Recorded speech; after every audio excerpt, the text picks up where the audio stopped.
High, কেমন আছো সবাই? তো এটা 15th মার্চ, আমি টিউশন থেকে এখন ফিরছি।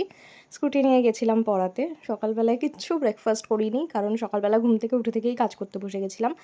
বাড়ি ফিরে চিকেন খেয়ে নিলাম ভাতের সাথে, তারপর আবার কাজ করে বিকেলে ডান্স ক্লাস থেকে বেরিয়ে দেখো বৃষ্টি নেমে গেছে, ছাতা ছিল না হাতে। তো অল্প অল্প বৃষ্টি পড়ছিল বলে ওভাবেই চলে গেলাম। গেছিলাম অ্যাকচুয়ালি পার্লারে একটু আইব্রো করতে, শুধু, আর কিচ্ছু করিনি।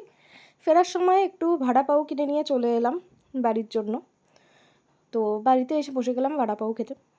আমি দুটো ভাড়া পাও এনেছিলাম খাবো বলে, বাট একটু বেশি হয়ে গেছে, একটা খাওয়া উচিত ছিল আমার। যাই হোক, তো তারপর খেয়ে নিলাম রুটি আর মিষ্টি। ওই যে বললাম বেশি হয়ে গেছিলো। তারপর একটু স্কিন কেয়ারের ফার্স্ট স্টেপ হচ্ছে আইস কিউব মুখে ঘষা, কারণ এটা স্কিনের জন্যও ভালো। আর এই যে মাথায় দেখো টাইনি বাম্পস হয়ে গেছে, একটু ফুলে ফুলে গেছে, আইব্রো করেছি তাই। আর এই যে শীট মাস্ক আগের দিন দেখিয়েছিলাম, যেটা আমার ফ্রি গিফট ছিল পার্পেলের, সেটা লাগিয়ে নিলাম। স্কিনটা প্রচণ্ড সফট হয়ে গেছিলো। আমি তো এবার থেকে ভেবে রেখেছি আমি প্রত্যেক উইকে একবার করে শীট মাস্ক লাগাবো।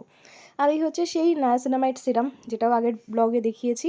যারা যারা দেখোনি অবশ্যই দেখো। আর এটা সেই ক্রিম, ল্যাকমি পিচ মিল্ক। তো চলো শুতে যাই, আবার পরের দিন দেখা হবে। Love you, tata.